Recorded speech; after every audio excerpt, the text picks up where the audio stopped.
শাড়ি, কবি সুবোধ সরকার। বিয়েতে ৫১টা শাড়ি পেয়েছিল মেয়েটা। অষ্টমঙ্গলায় ফিরে এসে আরও ৬টা। এত শাড়ি একসঙ্গে সে জীবনে দেখেনি। আলমারির প্রথম থাকে সে রাখলো সব নীল শাড়িদের। হালকা নীল একটাকে জড়িয়ে ধরে বলল, তুই আমার আকাশ। দ্বিতীয় থাকে রাখলো সব গোলাপিদের। একটা গোলাপিকে জড়িয়ে সে বলল, তোর নাম অভিমান। তৃতীয় থাকে ৩টি ময়ূর, যেন ৩ দিক থেকে ছুটে আসা সুখ। তেজপাতা রং যে শাড়িটার, তার নাম দিল বিষাদ। সারা বছর সে শুধু শাড়ি উপহার পেল। এত শাড়ি সে কি করে এক জীবনে পরবে?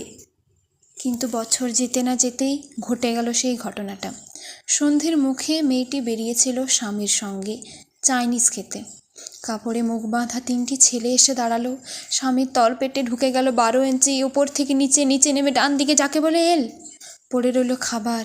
চিলি ফিশ থেকে তখনও ধোঁয়া উঠছে। এর নাম রাজনীতি, বলেছিল পাড়ার লোকেরা। বিয়েতে ৫১টা শাড়ি পেয়েছিল মেয়েটা। অষ্টমঙ্গলায় ফিরে এসে আরও ৬টা। একদিন দুপুরে শাশুড়ি ঘুমিয়ে সমস্ত শাড়ি বের করে ৬তলার বারান্দা থেকে উড়িয়ে দিল নিচের পৃথিবীতে। শাশুড়ি পরিয়ে দিয়েছেন তাকে সাদা থান। ১৯ বছরের একটা মেয়ে, সে একা।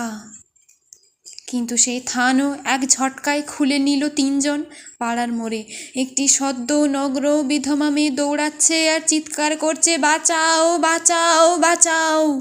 পেছনে ৩জন, সে কি উল্লাস! নির্বাক পাড়ার লোকেরা। বিয়েতে ৫১টা শাড়ি পেয়েছিল মেয়েটা।